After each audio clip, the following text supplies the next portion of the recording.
ஆண்டவரும் இரட்சகருமாகிய இயேசுவின் நாமத்தினாலே உங்கள் யாவரையும் மீண்டும் ஒரு விஷயம் ஜீவ பாதை எழுப்புதல் ஊழியத்தின் சார்பாகவும் ஜேசி ஸ்டார் டிவி யூடியூப் சேனல் சார்பாகவும் உங்களை அன்போடு நான் வாழ்த்தி வரவேற்கிறேன். அல்லேலூயா. கர்த்தரை நம்பி வருகிற பொழுது ஆண்டவர் எப்படி நிறுத்துவார்? சாட்சியா நிறுத்துவார். வருகையில என்ன பண்ணணும் அப்படின்னா, முழு நம்பிக்கையோட வரும். எப்படி வரணும்? நம்பிக்கை, முழு விசுவாசம். ஸ்தோத்திரம். அப்ப ஆண்டவரை நம்பி வந்தால் தேவன் பெரிய காரியங்களை செய்வார், நிச்சயமாய் செய்ய வல்லவராயிருக்கிறார். ஆண்டவரை சார்ந்து வருகிற பொழுது, ஆண்டவரை நம்பி நம்ம நம்பிக்கையோடு வரையில நிச்சயமாய் ஸ்தோத்திரம். அருமையான அண்ணன் சொல்லுவாங்க, மோகன் சேனம் தான் அடிக்கடி சொல்லுவாங்க, மோகன் சே என்னைய நம்பி வராதுங்க, கர்த்தரை நம்பி 4 மாடிக்கு வாங்க அப்படின்னு அடிக்கடி சொல்லுவாங்க அண்ணன். அது போல மனுஷனை நம்பி என்ன செய்யக்கூடாது? ஜேம்ஸை நம்பி வரக்கூடாது, கர்த்தரை நம்பி வரணும். அல்லேலூயா. ஆண்டவரை நம்பி வந்தா தேவன் பலத்த காரியங்களை செய்வார். ஸ்தோத்திரம். இந்த ஊழியம் யாருடையது? கர்த்தருடையதுங்க. அப்ப ஆண்டவர் ஊழியம் பண்ணா ஆண்டவர் தான் இங்க இருப்பாரு. இந்த ஊழியத்துக்கு தலைவர் யாருன்னா இயேசுதான், நான் கிடையாது. இயேசுதான் இந்த ஊழியத்துக்கு தலைவர். அல்லேலூயா. நான் அடிக்கடி கூட சொல்லியிருக்கிறேன், என்னை வெளியே கொண்டு நான் போயிட்டே இருப்பேன். ஏசப்பா வந்து சொல்லிட்டாங்க, இன்னார் கையில கொடு, இன்னார் தான் ஊழியம் செய்யணும்னு ஆண்டவர் தெரிந்தெடுத்துட்டாரு அப்படின்னா நிச்சயமா போய்கிட்டே இருப்பேன். யார் சொன்னாலும் சரிதான், இது எவ்வளவு பெரிய மதிப்பு ஆனாலும் சரிதான், கர்த்தர் சொன்னா போய்கிட்டே இருப்பேன். அல்லேலூயா. தேவன் இதை விட பெரிய காரியங்களை எனக்கு செய்வார். அப்ப ஆண்டவருடைய ஊழியம் அவ்வளவுதான். இது யாருடைய ஊழியம்? கர்த்தருடைய ஊழியம். நீங்க எப்படி வந்திருக்கீங்களோ அதே போலதான் நானும் உங்களை போல வந்திருக்கிறேன். ஆனா இந்த இடத்துல ஊழியம் செய்யும்படியாக வைத்ததுனால முன்னால நின்று பிரசங்கம் பண்ணிட்டு இருக்கேன், அவ்வளவுதான். அல்லேலூயா. சோ ஆண்டவர் உங்களுடைய தாளந்துகளை பயன்படுத்துவதற்கு வாய்ப்பை எதிர்பார்க்கிறார். அல்லேலூயா. ஏன்ட்டு ஆண்டவர் சொன்னதெல்லாம் அதான், தாளந்து இருந்தா அவங்களை எடுத்து பயன்படுத்து அப்படின்ட்டார். யாருனாலும் உங்கள்ட்ட என்ன தாளந்து உண்டோ அவங்க முன்னால வந்து என்ன சொல்ல போனா, செய்தி கொடுக்க தாளந்து இருந்தா நான் கொஞ்சம் ரெஸ்ட் எடுத்துக்கிடுவேன். அல்லேலூயா. என்ன தாளந்து உங்களுக்கு உண்டோ அந்த தாளந்துகளை தயவு செய்து என்ன செய்யக்கூடாது? புதைத்து வைத்து விடக்கூடாது. அல்லேலூயா. ஆராதிக்கிறதுக்கு ஆண்டவர் நல்ல தாளந்து கொடுத்திருக்கிறார், நல்ல பாட தாளந்து கொடுக்கிறார், நல்ல செவிக்க தாளந்து கொடுத்திருக்கிறார், நம்ம பயன்படுத்துறோம். சரிங்களா? இப்ப ஆண்டவர் எனக்கு அந்த தாளந்து தந்திருக்கிறதுனால நான் அந்த இடத்துல பயன்பட்டு கொண்டிருக்கிறேன். சரிங்களா? ஏன் ஊழியம் நினைச்சுட்டு வந்து நான் நிக்கல, அந்த தாளத்தை பயன்படுத்தணுங்கிறதுக்கு தான் நிக்கிறேன். சரிங்களா? அதான் சொல்றேன், இது நம்ம ஊழியம், எல்லாரும் இந்த இடத்துல பயன்படணும். அல்லேலூயா. சோ எல்லாரும் தாளந்துகளை யார் யாருக்கு என்ன தாளந்து உண்டோ அந்த தாளந்து உள்ளவர்கள் இந்த இடத்துல பயன்படுத்தப்படுவார்கள். பயன்படுத்த ஆண்டவர் கிருபை செய்வார். அல்லேலூயா. யாரையும் ஏற்ற தாழ்வோடு இங்க பார்க்கறது கிடையாது, எல்லாரையும் நாங்க சமமா தான் பார்க்க விரும்புறோம். சரிங்களா? எல்லாரும் யாரா இருந்தாலும் சரி, அடிக்கடி சொல்லுவேன், ஜாதிக்கு அப்பாற்பட்டு, மதத்துக்கு அப்பாற்பட்டு, நிறத்துக்கு, மொழிக்கு, இனத்துக்கு, எல்லாத்துக்கும் அப்பாற்பட்டு எல்லாரும் இங்கே சமமாய் பார்க்கப்படுவார்கள். அல்லேலூயா. உறவுகள் சபைக்கு வெளியே தான், சபைக்கு உள்ள வந்துட்டா எல்லாரும் ஒன்றுதான். அல்லேலூயா. எல்லாரும் தேவனுடைய பிள்ளைகள், நம்ம எல்லாரும் சகோதர சகோதரிகள் தான். அல்லேலூயா.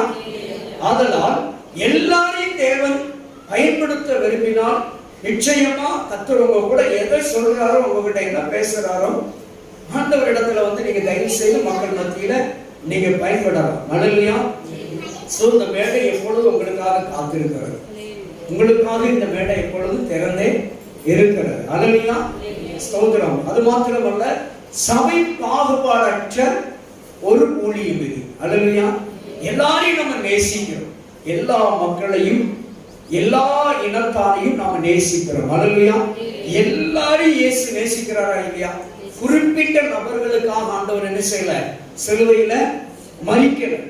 இயேசு கிறிஸ்து மனுக்குலம் அனைத்திற்காகவும் தன் ஜீவனையை கொடுத்தார். சோ அந்த இயேசு எப்படி எல்லா மக்களையும் நேசிக்கிறாரோ அதே போல நீங்களும் நானும் எல்லா மக்களையும் நேசிக்கணும். அல்லேலூயா. எல்லா மக்களையும் எல்லாரையும் நேசிக்க கத்துக்கணும். என்னைக்கு நம்ம எல்லாரையும் நேசிக்க பழகிறோமோ, அதான் அடிக்கடி அந்த ஆர்டிக்கல் நான் சொல்லுவேன், போடுவேன். நீங்க எத்தனை பேர் பார்த்துருக்கீங்க தெரியல, நான் கேட்டிருக்கீங்க, நான் அடிக்கடி சொல்லியிருக்கிறேன். எல்லாரிடத்திலும் யாரெல்லாம் நம்மை வெறுக்கிறார்களோ அவர்கள் எல்லாரையும் நேசிக்க ஆரம்பிச்சிட்டோம் அப்படின்னா கண்ணெட்டும் தூரத்தில் யாரும் இருக்க மாட்டா, எதிரியே இருக்க மாட்டாங்க. கண் எட்டும் தூரத்தில் எதிராளிகளே இருக்க மாட்டார்கள். நம்மளை வெறுக்கிறவங்கள அப்புறம் நம்ம நேசிக்க ஆரம்பிச்சுட்டு அவங்க நமக்கு யாரும் தெரிய மாட்டாங்க, எதிராளிகளாகவே தெரிய மாட்டாங்க. எல்லாரையும் நேசிக்க பழகிட்டோம்னா அப்ப எதிரியே கிடையாது. சாத்தான தவிர யாருமே எதிராளிகள் கிடையாது. அல்லேலூயா. எல்லோரும் சகோதரர்கள் சகோதரிகளாக தான் நாம் பார்த்து பழகும்போது எல்லாரையும் நேசிக்க கற்றுக்கொள்ள வேண்டும். அல்லேலூயா. இந்த நல்ல நாளிலே ஆண்டவராகிய இயேசுவின் நாமத்தில் மீண்டும் உங்களை வாழ்த்தி வரவேற்பதில் நான் மகிழ்ச்சி அடைகிறேன். நிச்சயமாக உங்களுடைய வேண்டுதல் எல்லாம் கேட்கப்படும். அல்லேலூயா. உங்களுடைய விண்ணப்பங்கள் எல்லாம் கேட்கப்படும். இன்னைக்கு நிறைய பேர் ஆப்சென்ட் ஆயிருக்காங்க, நிறைய பேர் வரலையே, புதுசு ஆள் தான் வர்றதோ அப்படியா? சில நபர் சில சகோதரிகள் ஆமா ஒன்று ரெண்டு ஒரு சிலர் புதுசா காலேஜ் வச்சோட நிறைய பேர் ஆப்சென்ட் ஆகிறாங்க. இடம் காணாது பேரும் ஜெபம் பண்ணிக்கோங்க. சீக்கிரம் கர்த்தர் விரிவாக்குவார். எல்லைகளை விரிவாக்குவேன்னு வாக்கு கொடுத்தவர் நிச்சயமாய் நம்முடைய எல்லைகளை விரிவாக்கி தருவார். அல்லேலூயா. நிச்சயமாய் எல்லைகளை விரிவாக்கி தருவார். ஊருக்கு வெளியவா ஊருக்கு அப்பாலையா எங்க அப்படிங்கிறது ஆண்டவருக்கு தான் தெரியும். அல்லேலூயா. ஆனால் எல்லையை விரிவாக்கி தருவார். அல்லேலூயா. தேவன் நிச்சயமாய் 1000 ஜனங்களோடு ஆராதிக்கும்படியான ஒரு சூழ்நிலையை நமக்கு உருவாக்கி தருவார். அப்படிப்பட்ட ஒரு இடத்தை கர்த்தர் நமக்கு ஆயத்தப்படுத்தி தருவார். அல்லேலூயா. யாருக்கு இடைஞ்சல் இல்லாமல் யாருக்கும் தொந்தரவு இல்லாமல் கர்த்தரை இடைஞ்சணும் வானத்துக்கும் பூமிக்கும் துள்ளி ஆராதிக்கும்படியான சுதந்திரமான ஒரு காரியத்தை கர்த்தர் நமக்கு செய்ய போகிறார். அல்லேலூயா. அவர் நம்மளை கைவிடவே மாட்டாருங்க. நம்ம அப்பா நம்மளை கைவிடுவாரா? யார் உன்னை கைவிட்டாலும் இயேசு கைவிட மாட்டார். யார் உன்னை கைவிட்டாலும் இயேசு கைவிட மாட்டார். கைவிட மாட்டார், கைவிட மாட்டார், கைவிடவே மாட்டார். இயேசு கைவிடவே மாட்டார். வேதனை துன்பம் நெருக்கும் போதெல்லாம், வேதனை துன்பம் நெருக்கும் போதெல்லாம் வேண்டிடுவேனே இயேசு காத்திடுவாரே. வேண்டிடுவேனே இயேசு காத்திடுவாரே. யாருனை கைவிட்டாலும் இயேசு கைவிட மாட்டார். யாருனை கைவிட்டாலும் இயேசு கைவிட மாட்டார். தாயும் அவரே தந்தையும் அவரே, தாயும் அவரே தந்தையும் அவரே. தாலாட்டுவார் நம்மை சீராட்டுவார். இயேசு தாலாட்டுவார் நம்மை சீராட்டுவார். யார் நம்மை கைவிட்டாலும் இயேசு கைவிட மாட்டார். யார் உன்னை கைவிட்டாலும் இயேசு கைவிட மாட்டார். இரத்தத்தாலே கழுவிவிட்டாரே இயேசு, இரத்தத்தாலே கழுவிவிட்டாரே. ரட்சிப்பின் சந்தோஷம் நமக்கு தந்தாரே இயேசு, ரட்சிப்பின் சந்தோஷம் நமக்கு தந்தாரே. யார் நம்மை கைவிட்டாலும் இயேசு கைவிட மாட்டார். யார் நம்மை கைவிட்டாலும் இயேசு கைவிட மாட்டார். ஆவியினாலே அபிஷேகம் செய்து, ஆவியினாலே அபிஷேகம் செய்து அன்பு வசனத்தால் என்னை நடத்துகின்றாரே இயேசு. அன்பு வசனத்தால் நம்மை நடத்துகிறாரே. யார் நம்மை கை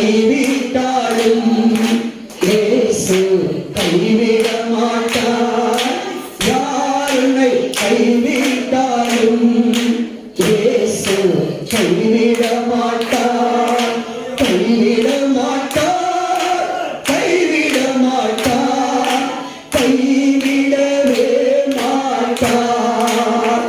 இயேசு கைவிடவே மாட்டார், கைவிடவே மாட்டார்.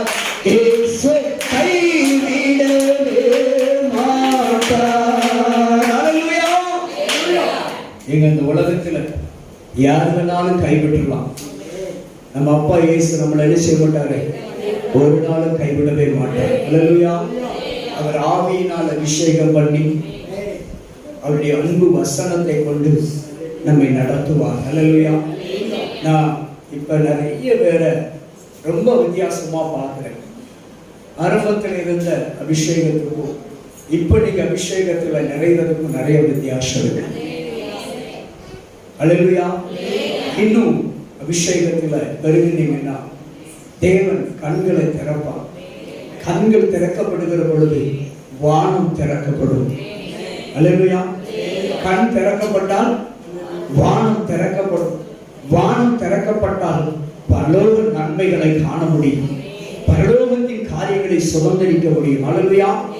ஆவியிலே நிறைந்து உற்சாகமாய் கர்த்தரை மகிமைப்படுத்துகிற வேளையில தேவன் பெரிய காரியங்களை செய்வார். உண்மையில எல்லாரும் நல்ல அநேக பார்த்தேன்னா ஆவியில நல்ல நிறைந்தவர்களே. உண்மையில நம்ம அபிஷேகத்தில் ஆவியில நிறைய யாரையும் பார்க்கணும்னு அவசியம் இல்லை. ஹல்லேலூயா. யாரும் கேலி பண்ணுவாங்க, கிண்டலி செய்வாங்க அப்படின்னு பார்க்கவே கூடாது. ஆவியில நிறைந்த அப்பாவோடு பேசையில யாருக்கு பிடிக்காது? சாத்தானுக்கு பிடிக்காது. நீங்க தேவனோடு பேசுகிற பாஷையில பேசுகிற பொழுது அவனுக்கு புரியாது. ஹல்லேலூயா. நம்ம தேவனோடு பேசுகிற அந்த பாஷை இருக்கு பாருங்க, அந்த பாஷையில பேசையில அவனுக்கு என்ன செய்யாது? ஒண்ணுமே புரியாது. அதுக்காக உங்களை பேசுறதை தடுக்கிறதுக்காக கேலி செய்கிறவனை கிண்டல் பண்றவனை பக்கத்துல எழுப்பி விட்டுருவான் சாத்தான் தலைங்க. ஹல்லேலூயா. அதனால நம்ம யாரையுமே பொருட்படுத்தவே கூடாது. ஆவியில நிறைந்து செபிக்கிற பொழுது எதையுமே பார்க்க கூடாது. ஹல்லேலூயா. அப்பாவோடு நீங்க உறவு கொள்றீங்க, அப்பாவோடு ஒரு நெருங்கிய ஸ்நேகத்துக்குள்ள கடந்து போகிறீங்கிறது தான் உண்மை. ஹல்லேலூயா. அவர் உங்களை ஸ்தோத்திரம் தேற்றுகிறவர், ஆற்றுகிறவர், திடப்படுத்துகிறவர், தைரியப்படுத்துகிறவர். ஹல்லேலூயா. தாய் தன் பிள்ளையை மார்போடு அணைக்கிறது போல, தகப்பன் தன் பிள்ளையை தோளில் வைத்து சுமப்பது போல நம்ம அப்பா இயேசு உங்களை அரவணைக்கிறவரும் சுமக்கிறவருமாக இருக்கிறார். ஹல்லேலூயா. ஹல்லேலூயா. நம்ம அப்பா இந்த உலகத்துல சுமக்கிறவரும் தாங்குகிறவரும் ஏற்றுகிறவருமாக இருக்கிறார். ஹல்லேலூயா. ஒரு நல்ல வார்த்தைக்கு நேராய் போகும். இந்த மாதத்துடைய முதல் தேதியில வாக்குத்தத்தமாகவும் இந்த முதல் ஸ்தோத்திரம் உபவாச கூட்டத்தினுடைய வார்த்தையாகவும் எடுத்துக்கொள்ளலாம். ஸ்தோத்திரம் 2 ராஜாக்கள் புஸ்தகத்திலே 22வது அதிகாரம் 19வது வசனம் 500வது பக்கம். 500வது பக்கம். நாம் இந்த ஸ்தலத்திற்கும் அதன் குடிகளுக்கும் விரோதமாக அவர்கள் பாடும் சாபமும் ஆவார்கள் என்று சொன்னதை நீ கேட்டபோது உன் இருதயம் இளகி நீ கர்த்தருக்கு முன்பாக உன்னை தாழ்த்தி உன் வஸ்திரங்களை கிழித்துக் கொண்டு எனக்கு முன்பாக அழுதபடியினால் நானும் உன் விண்ணப்பத்தை என்ன செய்தாராம்? கேட்டேன் என்றார். ஹல்லேலூயா. என்றைக்கு ஒரு வீட்டிற்கு, ஒரு குடும்பத்திற்கு, ஒரு தனி மனிதனுக்கு பாவமும் சாபமும் தேவனால் இறங்கி வருகிறதோ, எங்க பாவமும் சாபமும் எப்போ வரும்? சும்மா பாருங்க, ரோட்ல பாருங்க, நம்மள யாராவது சாபம் போடுவானா? சொல்லுங்க. சும்மா ரோட்ல போறவன் யாராவது சாபம் போடுவானா? அப்போ அவன் சாபம் விடுறதுக்கு காரணம் என்ன? அவனை ஏதோ ஒரு விதத்துல நம்ம டிஸ்டர்ப் பண்ணிட்டோம், தொந்தரவு பண்ணிட்டோம், அவனுக்கு ஏதோ ஒரு பிரச்சனையை உண்டு பண்ணிட்டோம். அப்படிங்கிறதுனாலதான் அவன் ஏதோ ஒரு எரிச்சல்ல என்ன பண்றான்? சாபத்தை இல்ல ஏதோ ஒரு ஆதங்க கோபத்துலதான் என்ன பண்ணுவாங்க? சாபத்தை வெளிப்படுத்துவார்கள், தங்களிடத்திலிருந்து சாபத்தை பிரதிபலிப்பார்கள். சோ அப்போ ஆண்டவர் நம்ம மேல சாபம் போடணும்னா அப்ப என்ன நடக்குது? தேவனை நம்ம கோபப்படுத்துதல்னு அர்த்தம். அல்லேலூயா. தேவனே இந்த ஸ்தலத்திலே, இந்த பட்டணத்திலே, இந்த குடும்பத்திலே என்று எழுதப்பட்ட வார்த்தையின்படி இந்த வார்த்தையை எடுத்துக்கொள்ள வேண்டும். அப்படியா? அப்ப இந்த ஸ்தலத்திலே, இந்த குடும்பத்திலே, இந்த வீட்டிலே, இந்த பட்டணத்திலே, இந்த தேசத்திலே சாபம் வருதுன்னா எதனால? தேவ கோபம். அல்லேலூயா. தேவன் சொல்ற கோபப்பட்டு சொல்றார். இந்த குடும்பம், இந்த பட்டணத்துக்கு என்ன வரப்போகுது? சாபம் போட்டார்களா? எந்த பட்டணத்துக்கு? இந்த வசனத்தின்படி சோதம் குமர பட்டணத்துக்கு சாபம் போட்டாரு, அழிக்கிட்டு. ஆனா இன்னொரு பட்டணத்துக்கு சாபம் போட்டாரு. நினிவே பட்டணத்துக்கு என்ன உண்டுனாரு? 40 நாள் தான் உண்டு. நினிவே என்ன செய்யப்படும்? கவிழ்த்து போடப்படும். அல்லேலூயா. நினிவே 40 நாள் தான் உண்டு, கவிழ்த்து போடப்படும் என்று ஆண்டவருக்கு கோபம் வந்து சொல்லிட்டார். நம்மால கிளம்பி எங்க பண்ணாரு? எப்பா இதை போய் யார்கிட்ட போய் சொல்லு. ஆமா, என்ன வரப்போகுது? உன் பட்டணத்துக்கு என்ன வரப்போகுது? அழிவு வரப்போகுது. உன் பட்டணம் கவிழ்த்து போடப்பட போகிறது என்று நீ போய் சொல்லு அப்படின்னு ஆண்டவர் யோனாவுக்கு சொன்னார். யோனா என்ன பண்ணிட்டார்? இந்த மக்களை கண்டு பயந்துட்டார். இது எதுக்கு வம்பு? ஏக்கா அப்படி செய்யக்கா இப்படி செய்யக்கான்னு சொன்னா நம்ம அக்கா நம்ம மேல கோபப்படுவா, நம்ம அண்ணன் மேல நம்ம மேல கோபப்படுவார், நம்ம சித்தப்பா நம்ம மேல கோபப்படுவார், நம்ம பெரியப்பா நம்ம மேல கோபப்படுவார். இது எதுக்கு வம்பு? நமக்கு என்ன அப்படின்னு நினைச்சது போல நம்ம அண்ணன் யோனா என்ன பண்ணிட்டாரு? இது எதுக்கு இவங்கிட்ட போய் நான் சொல்ல, அவன் என்னை விரட்டி விரட்டி அடிக்க, இது எனக்கு தேவையா அப்படின்னு என்ன பண்ணிட்டாரு? தர்சீசு கப்பல் ஏறிட்டார். அல்லேலூயா. நினிவேக்கு போகாம என்ன பண்ணிட்டாரு? தர்சீசு கப்பல் ஏறினார். அங்க நிறைய பாடங்கள் ஆண்டவர் கற்றுக் கொடுத்தார். மறுபடியும் நினிவேக்கு வந்தார். நினிவேக்கு வந்து என்ன பண்ணாரு? சொல்லியாச்சு, செய்தி அறிவிச்சாச்சு. தேவன் சொன்ன செய்தியை எப்போ? உன் பட்டணத்துக்கு எத்தனை நாள் உண்டு? 40 நாள் உண்டு. நீ மனம் திரும்பு. அல்லேலூயா. நீ குணப்படு. இவன் நினைச்சான் நான் மனம் திரும்புன்னு சொன்னா மனம் திரும்ப மாட்டான், குணப்படுன்னு சொன்னா குணப்பட மாட்டான். ஆண்டவர் சொல்லிட்டா 40 நாள் உண்டு. 41வது நாள் என்ன செஞ்சுவாரு? அழிச்சுவாரு. இருந்தாலும் அவளுக்கு சொல்ல சொன்னதை நம்ம சொல்லிடும். சொல்லிட்டு எப்ப 40 நாள் தான் உன் பட்டணத்துக்கு உண்டு, நீ மனம் திரும்ப குணப்படு. அவன் இந்த மனம் திரும்புவான் குணப்படுவாங்கிறத நம்பல. யாரு? நம்ம ஆளு, நம்ம அண்ணன். யாரு? யோனா அண்ணன். யோனானுக்கு என்ன எதை நம்பல? நினிவே பட்டணத்தில் இருக்கிற 1,20,000 பேரும் மனம் திரும்புவார்கள், குணப்படுவார்கள், தேவனுடைய பாதத்தில் விழுந்துருவான்னு நம்பல. ஆனா அவன் ஒன்ன நம்பினான். என்ன நம்பினான்? 41வது நாள் இவன் அழிவான், நான் வேடிக்கை பார்த்துட்டு போனோம். அல்லேலூயா. அவர் சொல்லிட்டாரு 40 நாள் தான் உண்டு, 41வது நாள் இங்க ஒருத்தர் இல்லாம போற அப்படின்னு கோபத்துல அவர் சொல்லிட்டார். அப்படின்னு சொல்லி நம்ம ஆளு குடிசையை போட்டு என்ன பண்ணிட்டாரு? ஆமா, சூரிய செடிக்கு கீழே, ஆமா அம்மனுக்கு செடிக்கு கீழே கடையை வச்சு அந்த சூரியன் உதிக்கி அந்த சூரியன் நிழல் அந்த சாமனுக்குள்ள விழுந்து அந்த நிழல்ல அருமையா தூங்கிட்டு இருக்காரு நம்ம. அல்லேலூயா. ஆண்டவர் பார்த்தாரு, டேய் நான் இந்த பட்டணத்துக்கு நீ சுவிசேஷம் அறிவிக்க சொல்லி அவன் மனம் திரும்புவான் குணப்படுவான் ஆவலோடு நீ இருந்து ஜெபம் பண்ணுவான்னு பார்த்தா அவன் எப்ப அழிவான்னு நீ காத்துக்கிட்டு இருக்கிய. அல்லேலூயா. அப்படின்னு சொல்லி பார்த்தாரு. என்ன பண்ணாரு? ஆமலுக்கு செடிய பட்டு போக வச்சுட்டாரு.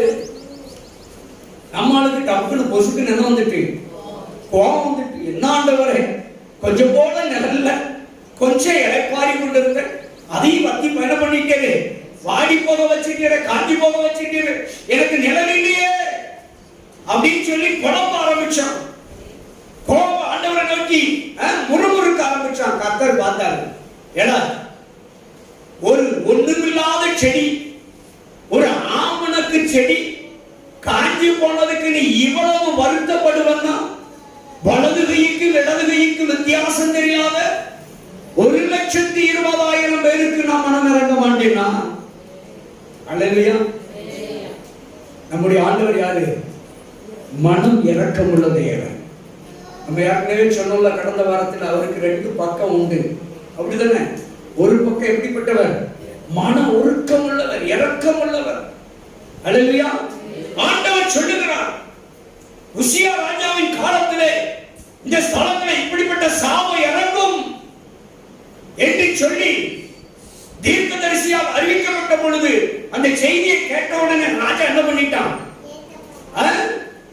உடனே தன்னை என்ன பண்ற? வாசிங்க, கர்த்தருக்கு முன்பாக தன்னை தாழ்த்தி. யாருக்கு முன்பாக தாழ்த்தணும்? கர்த்தருக்கு முன்பாக. நாளாகமத்தில் கூட ஒரு வசனம் உண்டு, அப்படிதானே? 2 நாளாகமம் 7:14 என் நாமம் தரிக்கப்பட்ட என் ஜனங்கள் தங்களை தாழ்த்தி. எடுக்க பார்ப்போம். என் நாமம் தரிக்கப்பட்ட என் ஜனங்கள் தங்களை தாழ்த்தி ஜெபம் பண்ணி என் முகத்தை தேடி தங்கள் பொல்லாத வழிகளை விட்டு திரும்பினால் அப்பொழுது பரலோகத்தில் இருக்கிற நான் கேட்டு அவர்கள் பாவங்களை மன்னித்து அவர்களுடைய தேசத்திற்கு, அவருடைய பட்டணத்திற்கு, அவருடைய வீட்டிற்கு, அவர்கள் சரீரத்துக்கு, அவங்க குடும்பத்துக்கு, அவங்க ஸ்தலத்துக்கு என்ன உண்டு பண்ணுவேன்? சேமத்தை உண்டு பண்ணுவேன் என்று கர்த்தர் வாக்கு கொடுக்கிறார். அல்லேலூயா. அப்போ முதல் படி என்ன படிதான்? தாழ்மை. கர்த்தருக்கு முன்பாக இந்த உசியா ராஜா கேள்விப்பட்டவுடனே என்ன பண்ணான்? தேவனுடைய பிரமாணத்தை கேள்விப்படுறான். நியாயப்பிரமாண புஸ்தகம் கண்டெடுக்கப்பட்டவுடனே, அந்த நியாயப்பிரமாண புஸ்தகம் வாசிக்கப்பட்டவுடனே ஐயோ என்று என்ன செஞ்சான்? தாழ்த்தினான் ஆண்டவர் சமூகத்திலே. அல்லேலூயா. தன் வஸ்திரங்களை கிழித்து, அல்லேலூயா, ஆண்டவர் சமூகத்திலே நம்மை தாழ்த்த கற்றுக்கொள்ள வேண்டும். அன்றைக்கு தேவ செய்தி அறிவிக்கப்பட்டது. இந்த பட்டணத்துக்கு 40 நாள் தான் உண்டு. என்ன செய்ய போகுது? அழிய போகுது. 40 நாள் தான் உண்டு, அழிய போகுதுன்னு சொன்னாங்க. அப்ப 40 நாள் தான் உண்டு, இந்த பட்டணம் அழிய போகுதுன்னு சொன்ன உடனே இவர்கள் என்ன பண்ணினார்கள்? தங்களை தாழ்த்தினார்கள். நினிவேயில் இருக்கிற 1,20,000 பேரும் ராஜாவுடைய வார்த்தையை கேட்டு தங்களை தேவனுக்கு முன்பாக தாழ்த்தினார்கள். ராஜா தன் வஸ்திரத்தை கிழித்து சிம்மாசனத்தை விட்டு இறங்கி என்ன பண்ணா? ஆடு மாடு எதுவுமே தண்ணி குடிக்க கூடாது, மிருக ஜீவன்களுக்கு கூட தண்ணி வைக்க கூடாது, அதுலயும் உபவாசம் போட வையிட்டார். அல்லேலூயா. உபவாசம் போட்டு தங்களை தாழ்த்தினார்கள். தேவன் சொன்னார், எப்ப அழிப்பன்னு சொன்னாரு. ஆனா அழிப்பன்னு சொன்ன கர்த்தர் என்ன பண்ணிட்டார்? இப்ப அவன் தன்னை தாழ்த்தி தன் தவறை உணர்ந்த உடனே, அறிக்கை செய்த உடனே என்ன பண்ணிட்டாரு? மனம் இறங்கினார். அல்லேலூயா. பாருங்க, உசியா ராஜாவுடைய காலத்திலே ஆண்டவர் சொன்ன வார்த்தையை நிறைவேற்றக்கூடிய தருணத்திலே ராஜா கேள்விப்பட்ட உடனே வஸ்திரத்தை கிழித்து தேவ சமூகத்தில் தன்னை தாழ்த்தி அவன் அழ ஆரம்பித்தான். இன்னைக்கு நம்ம எத்தனை பேர் பெருமூச்சு விட்டு அழுகிறோம்? நம்ம பிள்ளைகளுக்காக அழகுங்க. நம்ம தேசத்தினுடைய குடிகளுக்காக நம்ம அழகும். நம்ம சபைகளுக்காக அழகும். சபையின் விசுவாசிகள், சபை மக்களுக்காக நம்ம அழுது புலம்ப வேண்டும். அல்லேலூயா. தேவ சமூகத்திலே கண்ணீர் வடித்தால் கண்ணீருக்கு என்ன உண்டு? பதில் உண்டு. உங்களுடைய என்னுடைய கண்ணீரை அவர் எங்க வச்சிருக்கிறாராம்? துருத்தியில் வைத்து. அல்லேலூயா. ஏங்க, என்னைக்காவது யோசித்து பாத்தீங்களா? ஆண்டவர் கண்ணீரை வைக்கிறதுக்கு கண்ணீரை ஏன் பெரிய பாத்திரத்துல வைக்கல, ஜாடியில வைக்கல, எங்க வச்சாராம்? துருத்தியில வச்சிருக்கிறார். துருத்தியில வைக்கணும். ஆமா, நீங்க பாட்டில் பேசிட்டு போறாங்க, நாங்க பாட்டில காட்டிட்டு போறோம். பைபிள் அப்படி இருக்கு, நாங்க வாசிக்கிட்டு போறோம். யோசிக்கணும், ஏன் ஆண்டவர் துருத்தி என்ற வார்த்தையை பயன்படுத்தினார்? துருத்தியில கண்ணீரை வைக்கணும் அவர். சொல்லுங்க, ரசம் எங்க வைக்கப்படும்? பழைய ரசம், புது ரசம் அப்படின்னு சொன்னாரா? எங்க வச்சிருந்தார் ரசத்தை? துருத்தி. அப்படிதானே? எங்க பானையில ஒரு குடத்தை எடுத்துக்கோங்க. இப்பெல்லாம் பானை கண்டுபிடிக்கிறது அறியாது போச்சு. இப்போ பானை ஸ்பெஷல். பானை ரேட்டு கூடி போச்சு, குடம் ரேட்டு குறைய இருக்கு. பானை ரேட்டு கூடி போச்சு. முன்னாடி 50 பைசா, 1 ரூபா, 2 ரூபா, 5 ரூபாம்பாங்க. இப்போ குடமே ஈஸியா வாங்கிக்கலாம், பானை வாங்க முடியாது. அந்த அளவுக்கு என்ன செய்யுது? பானைக்கும் மியூசியத்துக்கு வர வேண்டிய அளவுக்கு போயிட்டு. அல்லேலூயா. மண்பானையில வைக்கிறோம். இல்லை ஒரு பிளாஸ்டிக் குடமா இருக்கட்டும், ஒரு சில்வர் பாத்திரமா இருக்கட்டும், ஒரு குடம் தண்ணி, இந்த ஆத்து தண்ணி வருது, ஒரு குடத்தை எடுத்து வச்சுட்டு ஒரு வாரம் கழிச்சு வந்து பார்த்தா என்ன இருக்கு? ஆமா, உள்ள சரன்னு சில பூச்சி என்ன செய்யுது? உள்ள விளையாண்டு கொண்டு இருக்கு. அல்லேலூயா. பூச்சி உருவாகிறது. அப்படினால என்ன ஆயிட்டு? அந்த தண்ணி கெட்டு போயிட்டு. புரிஞ்சுட்டீங்களா? கெட்டு போகுது. அப்ப ஆண்டவர் பார்த்தாரு, என் பிள்ளை வடித்த கண்ணீர் என்ன செஞ்சிடக்கூடாது? கெட்டும் போயிடக்கூடாது, வட்டியும் போகக்கூடாது. சில பாத்திரத்தில் தண்ணீரை ஊற்றினால் சிறிதளவாவது வற்றி போகிறதுக்கு அநேக வாய்ப்புகள் உண்டு. ஆனால் ஒரு சில பாத்திரத்தில் ஊற்றின தண்ணி, ஊற்றி வச்ச தண்ணி ஒரு சொட்டு கூட வத்தாது. பார்த்திருக்கீங்களா? சில பாத்திரத்துல. புரிஞ்சுட்டா? அதுவும் சில பாத்திரத்துடைய நிறத்தை பொறுத்து இருக்குது. ஏங்க, போட்டோ ஸ்டுடியோ பத்தி எத்தனை பேருக்கு தெரியும்? தெரியாது. சரியா? போட்டோ ஸ்டுடியோல இருட்டு அறைன்னு ஒன்று வச்சிருப்பாங்க. தெரியுமா? புரிஞ்சுச்சா? இருட்டு அறைன்னு ஒன்று வச்சிருப்பாங்க. ஏன் அப்படின்னா, வெளிச்சம் உள்ள போயிட்டுன்னா படம் தெரியாது. சரியா? பிரிண்ட் கிடைக்காது. அந்த பிலிம் என்ன செஞ்சிடும்? அழிஞ்சு போகும். சரிங்களா? இப்போ தண்ணி தொட்டி மேல மாடியில கட்டுறீங்கன்னு வச்சுக்கோங்களேன். மாடியில தண்ணி தொட்டியை கட்டிட்டு அப்படியே தண்ணியை நல்லா, நீங்க என்ன மாடல்ல எந்த கல்லை வச்சுக்கணும் கட்டிட்டு போங்க. மாடியில ஓப்பனா டேங்க விட்டுருங்க. விட்டுட்டா என்ன நடக்கும்? தண்ணியில என்ன நடக்கும்? தூசி இருக்கும், பூச்சி இருக்கும், பள்ளி இருக்கும், தண்ணி வற்றி போகும். மெயின் மேட்டருக்கு யாரும் இல்லையா? பாசி பிடிச்சிடும். அடுத்து இதெல்லாம் எதனால வருதுன்னு யாருக்கா தெரியுமா? ஒண்ணு ஓப்பனா இருக்கிறதுனால. இன்னொன்னு முக்கியமா ஒண்ணு இருக்குங்க. சூரிய வெயில், சூரிய ஒளி படுகிறதினால் வற்றி போறது. எதனால? சூரிய ஒளியுடைய வெப்பம் படுகிறதுனால் வற்றி போகிறது. சரியா? சூரிய ஒளி படுகிறதுனால என்ன ஆகிறது? பாசி பிடிக்கிறது. சரியா? சூரிய ஒளியில் இருக்கிற விட்டமின்ஸால பூச்சிகள் உருவாகிறது. ஆனா இதே தண்ணிய ஒரு கருப்பு கலர், இந்த நிறத்தில் இருக்கிற இந்த கருப்பு கலர்ல ஊத்தி, சரிங்களா, வச்சீங்கன்னா சூரிய மத்தியான வெயில கொண்டு வரலாம் வச்சு பாருங்க. இதெல்லாம் வருமானம் பாருங்க, வராது. ஏன் அப்படின்னா, இந்த கருப்பு நிறத்தில் சூரிய ஒளி என்ன செய்ய முடியாது? ஊடுருவ முடியும். துருத்தி எப்பொழுது எப்படிதான் இருக்கும்? கருப்பு நிறத்தில் இருக்கும். இல்லையா? கருப்பு நிறத்தில தான் சூரிய ஒளி என்ன செய்ய முடியாது? ஊடுருவி பாய முடியாதுங்க. என்னதான் இருந்தாலும் கருப்பு நிறத்துக்குள்ள இந்த பக்கத்துல இருந்து லைட் அடிச்சு அந்த பக்கம் என்ன செய்யாது? ஊடுருவே முடியாது. அப்போ இந்த கருப்பு நிறத்துல ஏன் அவர் உங்களுடைய கண்ணீரை வைக்கிறார் என்று சொன்னால், நீங்கள் வடிக்கிற அந்த துருத்தியில வைக்கிற கண்ணீர் வற்றி போகக்கூடாது, கெட்டு போகக்கூடாது, பூச்சி அடிச்சிடக்கூடாது, பாசி பிடிச்சிடக்கூடாது. இப்படி பல காரியங்களை அவர் அறிந்ததனால், என் பிள்ளை வடித்த கண்ணீர்கள் ஒரு சொட்டு வந்தனா கூட அந்த வடித்த கண்ணீருக்குரிய விண்ணப்பமும் காணாம போயிருங்க. புரிஞ்சுச்சா? எங்க நீங்க வடிச்ச கண்ணீர்ல ஒரு சொட்டு காணாம போயிட்டுனா அது என்னது காணாம போயிருக்கு?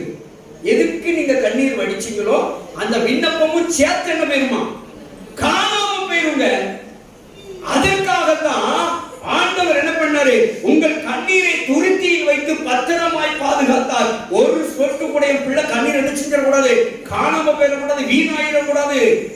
அப்படி போயிட்டு அப்படின்னா அந்த விண்ணப்பமெல்லாம் காணாம போயிடும். என் பிள்ளை ஒவ்வொரு சொட்டுக்கு என்னென்ன விண்ணப்பத்தோடு இந்த ஒவ்வொரு சொட்டு கண்ணீரை வடித்தாலும் அந்த கண்ணீருக்கெல்லாம் பதில் கொடுக்கணுங்க தான் மொத்தமா சில நேரம் சேர்த்து வச்சு மொத்தமா ஆசீர்வதிப்பார். புரிஞ்சுச்சா? சில நேரம் மொத்தமா ஆசீர்வதிப்பார். நம்மளால தாங்க முடியாது, கையும் ஓடாது, காலும் ஓடாது. அல்லேலூயா, அல்லேலூயா. என்ன வாங்குறது தெரியாது. ஒரு டிவி வாங்குற இடத்துல 2 டிவி வாங்கிக்கிறோம், 2 பிரிட்ஜ் வாங்கிக்கிறோம், எல்லாம் 2. அல்லேலூயா. எல்லாமே நல்லதா இருக்குன்னு. அப்போ பாருங்க, இந்த மாதிரி தேவன் நம்முடைய கண்ணீரை அளவில்லாதபடிக்கு சிந்தித்து நம்முடைய கண்ணீரை அவர் யோசித்து அவர் டைம் வரையில வேலை வரையில அவர் என்ன கவுண்ட் பண்ண ஆரம்பிச்சிட்டாருன்னா கண்ணீருக்கு பூரா பலனை சேர்த்து வந்துகிட்டே இருக்கும். அல்லேலூயா. ஆனா ஒரு சொட்டு கண்ணீர் கூட வீண் போகாது. இவ அழுதான், சட்டையை கிழித்து. அல்லேலூயா. பாருங்க, தன் வஸ்திரங்களை கிழித்துக் கொண்டு கர்த்தருக்கு முன்பாக என்ன செய்தான், அழுதபடியினால்.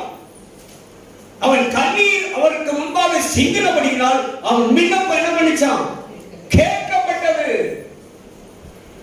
ஆண்டவர் என்னன்னு தெரியல, இந்த 1 மாச காலமா நம்மகிட்ட விண்ணப்பத்தை குறித்தே பேசிட்டு இருக்காரு.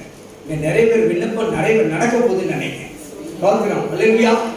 அடிச்ச கண்ணீர்ல துருத்தி நிறைஞ்சிக்குன்னு நினைக்கிறேன். நிறைய பேருக்கு கண்ணுல கண்ணீர் கூட இல்ல, சிந்ததுக்கு கண்ணீர் இருந்தாதான் வரும். அல்லேலூயா. அப்ப கண்ணீரே இல்லாத அளவுக்கு சிந்திட்டா இப்ப நம்ம உங்க கண்ணீர்லாம் இப்ப எங்க கிடக்கு, துருத்தியில கிடக்கு. அல்லேலூயா. அப்ப ஆண்டவர் அதெல்லாம் கவுண்ட் பண்ண ஆரம்பிச்சிட்டாரு.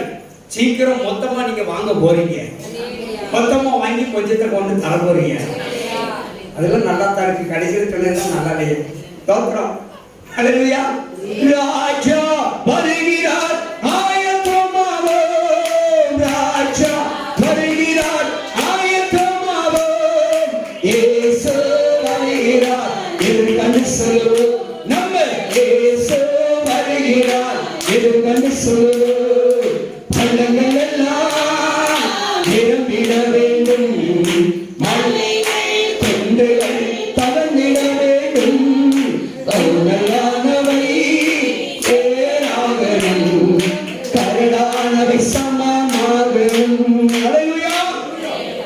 யோசியா ராஜாவினுடைய கண்ணீரை கண்ட தேவன், அழுகையை கண்ட தேவன், அவருடைய தாழ்மை கண்ட தேவன், எப்படி நினிவே பட்டணத்து ராஜாவுடைய தாழ்மையை கர்த்தர் கண்டாரோ, அவருடைய கண்ணீரை அந்த ஜனங்கள் 1,20,000 மக்களுடைய கண்ணீரை கண்ட விண்ணப்பத்தை கேட்டு அழிவிலிருந்து ஒரு மீட்பை கர்த்தர் கட்டளையிட்டாரோ, நினிவே பட்டணத்துக்கு 1,20,000 மக்களுக்கு எப்படி ஒரு பெரிய ரட்சிப்பு வந்ததோ, அதே ரட்சிப்பு, அதே பாதுகாப்பு, அதே மீட்பு உங்களுக்கு உண்டு. அல்லேலூயா. தேவ சமூகத்தில் நம்மளை தாழ்த்தணும். அல்லேலூயா. யோசபாத் ராஜாவை போல, ஸ்தோத்திரம், இந்த யோசியா ராஜாவை போல, அதே போல நினிவே பட்டணத்து ராஜாவை போல நம்ம ஆண்டவர் சமூகத்தில் நம்மளை தாழ்த்தி, ஆண்டவர் சொன்னார், என் நாமம் பறிக்கப்பட்ட என் ஜனங்கள், என் நாமம் தரிக்கப்பட்ட என் ஜனங்கள். அவர் நாமம் தரிக்கப்பட்ட அப்படின்னா என்ன சொல்லுங்க, சொல்லுங்க. என் நாமம் தரிக்கப்பட்ட என் ஜனங்கள்னு சொல்றாரு.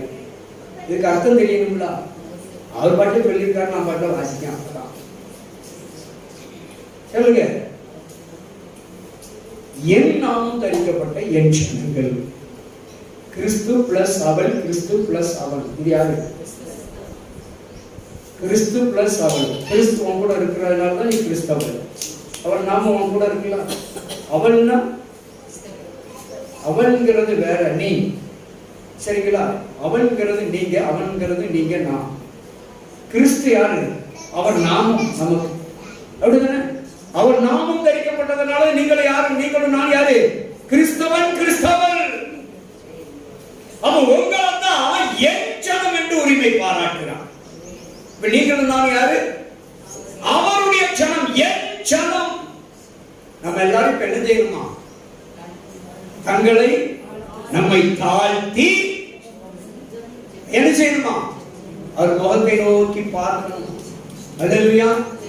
ஆண்டவர் ஸ்தோத்திரம். இந்த நல்ல வேளையில இந்த யோசியா ராஜா தேவனை நோக்கி பார்த்து அழ ஆரம்பித்தான்.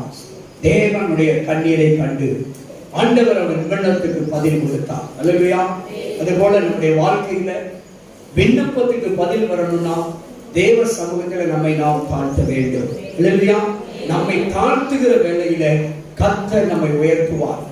வசனம் சொல்லுகிறது, தன்னைத்தான் தாழ்த்துகிறவன் உயர்த்தப்படுவான். அல்லேலூயா. அப்ப ஆண்டவர் சமூகத்துல உங்களையும் என்னையும் நம்ம எல்லாரையும் நம்ம தாழ்த்த ஆரம்பித்துட்டோம் அப்படின்னா, ஆண்டவர் சமூகத்துல தாழ்த்தி செபிக்க ஆரம்பித்துட்டா தேவன் நம்முடைய விண்ணப்பத்திற்கு கண்ணீருக்கும் பதில் தருகிற தேவனாய் இருக்கிறார். உங்கள் கண்ணீர் துருத்தியில் பாதுகாக்கப்பட்டிருக்கிறது. உங்கள் கண்ணீர் துருத்தியில் இருக்கிற கண்ணீர் ஒன்றாலும் சேதப்படுத்த முடியாது. அப்போ உங்க விண்ணப்பம் எங்கேயாவது காணாம போமா? இருக்காது. எங்க துருத்தியில தண்ணீர் இருக்கோ அந்த கண்ணீர் கூட தான் உங்க விண்ணப்பமும் அந்த துருத்திக்குள்ள இருக்கு. ஆண்டவர் கண்ணீரை எடுக்கிற உங்க விண்ணப்பத்தை சேர்த்து எடுப்பார். அல்லேலூயா. ஒரு சொட்டு கண்ணீர் அதை எடுத்துட்டாருன்னா அந்த கண்ணீர் எந்த நேரத்துல எந்த டைமிங்ல சிந்தப்பட்டதோ அந்த நேரத்துக்குரிய விண்ணப்பத்தெல்லாம் பட்டியல் வந்துடும் ஆண்டவருக்கு முன்னால. உடனே அதுக்கெல்லாம் பதில் தர போறார். அல்லேலூயா. உங்கள் கண்ணீருக்கு பதில் உண்டாக போகிறது. அல்லேலூயா. தேவன் நிச்சயமாய் எப்படி நினிவே பட்டணத்து மக்களுக்கு வேண்டுதலை கேட்டு நன்மை செய்தாரோ, அவங்க கண்ணீரின் தாழ்மையை கண்டு அவருடைய ஆண்டவர் சமூகத்தில் அவங்க தங்களை தாழ்த்தினதுனால அவர்களுக்கு எப்படி நன்மை செய்தாரோ, அற்புதம் செய்தாரோ, அழிவில் இருந்து அவர்களை மீட்டெடுத்தாரோ, அதே போல நம்மையும் உங்களையும் கர்த்தர் மீட்டெடுக்க போகிறார். அல்லேலூயா. உங்கள் குடும்பத்தை, உங்கள் பிள்ளைகளை பிசாசுடைய வல்லமைகளிலிருந்து, உடைய கிரியைகளிலிருந்து ஆண்டவர்களை பாதுகாத்து மீட்டெடுக்க போகிறார். வறுமையிலிருந்து, வெறுமையிலிருந்து, தரித்திரத்திலிருந்து, கடனிலிருந்து, வியாதியிலிருந்து, எல்லா நோயிலிருந்து கர்த்தர் உங்களை இன்றைக்கு மீட்டெடுக்கப்படியாய் அவர் உங்கள் விண்ணப்பத்தை கேட்டார். நிச்சயமாய் அற்புதம் நடக்கும். அல்லேலூயா. எல்லாரும் கண்களை மூடுவோமா? ஒரு விஷயம். ஸ்தோத்திரம். எல்லாரும் ஒரு விஷயம் ஆண்டவரை நோக்கி பார்ப்போம். கிருபை நிறைந்த பரிசுத்தமான பரலோக பிதாவே, இந்த நல்ல வேளைக்காய் ஸ்தோத்திரம். கர்த்தாவே, இந்த நல்ல தருணத்துல அவர் கர்த்தருக்கு முன்பாக தன்னை தாழ்த்தி, ஆண்டவரே ஸ்தோத்திரம் ஆண்டவரே, தன் வஸ்திரங்களை கிழித்துக் கொண்டு அழுது ஆண்டவரை உம்மை நோக்கி விண்ணப்பம் செய்தான்.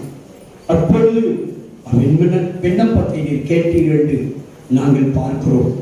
அதே போல் தகப்பனே, இந்த நல்ல பகல்கால வேளையிலே வந்திருக்கிற உடைய அன்பு பிள்ளைகளுடைய கர்த்தாவை விண்ணப்பத்திற்கெல்லாம் உம்முடைய சமூகத்தில் அழுது கண்ணீர் ஒழிக்க கண்ணீருக்கெல்லாம் நீர் பதில்தான். நீர் அப்படியே செய்து உடைய பிள்ளைகளுடைய விண்ணப்பத்தை கேட்டு நீர் நன்மை செய்கிறார், நீர் அற்புதம் செய்கிறார், நீர் அதிசயத்தை செய்கிறார். உங்களுடைய பிள்ளைகளை சுகமாக்கும், உங்கள் பிள்ளைகளை விடுதலையாக்கும், உங்களுடைய பிள்ளைகளை குணமாக்கும். அப்பா, உங்களுடைய பிள்ளைகளை ரட்சித்துக் கொள்ளுகிறார்கள். உங்களுடைய பிள்ளைகளை ஆண்டவரை ரட்சித்து மேன்மைப்படுத்துகிறார். உங்கள் பிள்ளைகளை கனப்படுத்தும் உயர்த்துகிறார். ஆண்டவரே ஆசீர்வதிக்கிறார். எல்லா கட்டுகளையும் அறுத்து நுகத்தை முறித்து உங்களுடைய பிள்ளைகளுடைய கண்ணீரை துடைப்பீராக. உங்களுடைய பிள்ளைகளுடைய வேதனைகளை மாற்றுகிறார்கள். உங்களுடைய பிள்ளைகளுடைய துக்கங்களை மாற்றுங்கள். நீர் அப்படியே செய்யும். உடைய வார்த்தையின்படி உடைய பிள்ளைகளை நீர் ஆசீர்வதித்து உயர்த்தப்படுகிறாய். ஸ்தோத்திரம். உடைய நல்ல நாமம் மகிமைப்படட்டும். இயேசு கிறிஸ்துவின் நாமத்தில் ஜெபிக்கிறோம் நல்ல பிதாவே. ஆமென். ஆமென்.